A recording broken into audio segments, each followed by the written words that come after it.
1, 2, hanggang 13. 13 prutas na hugis bilog ang nakagawian ng inihahanda ng mga Pinoy sa hapag tuwing sasalubungin ang bagong taon o New Year. Isa itong tradisyon na pinaniniwalaang nagdadala ng swerte, kasaganaan at tuloy-tuloy na biyaya sa darating na taon.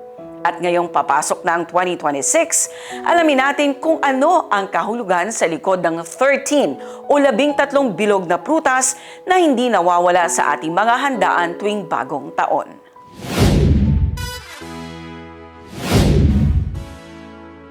Bahagi na ng kulturang Pilipino ang paghahanda ng mga bilog na prutas tuwing bisperas ng bagong taon.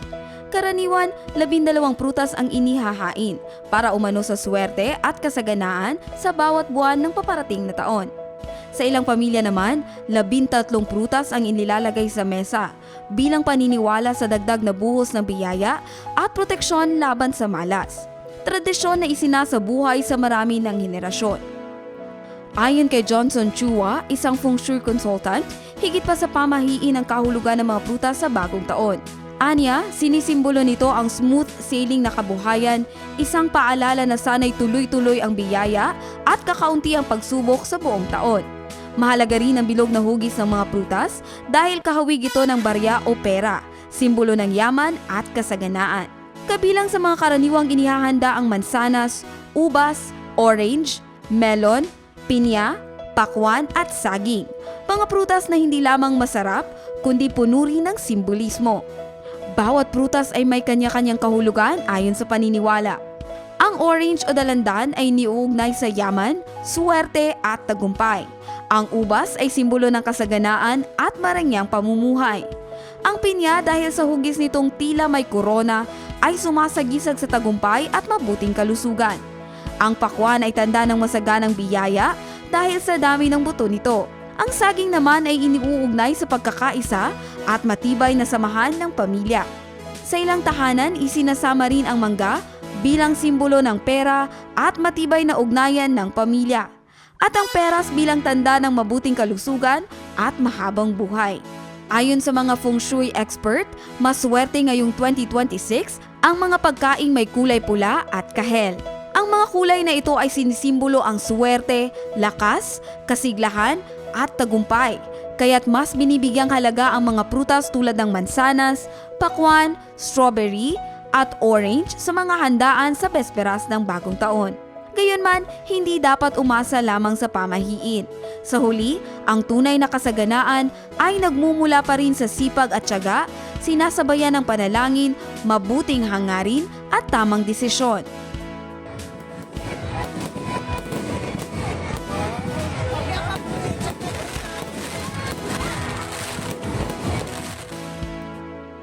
Ano man ang bilang uuri ng prutas sa mesa, ang pinakamahalaga ay ang positibong intensyon at pag-asang dala ng bagong simula.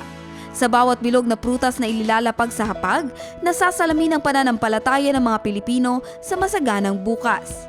Isang paalala na ang bagong taon ay hindi lamang pagbabago ng petsa, kundi panibagong pagkakataon para sa pag-asa, pagsisikap at pag-unlad.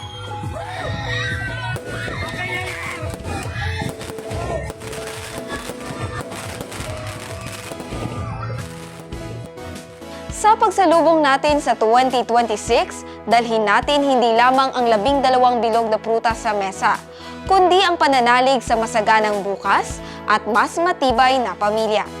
Ako si Jen Garcia at ito ang iMinds Special Episode.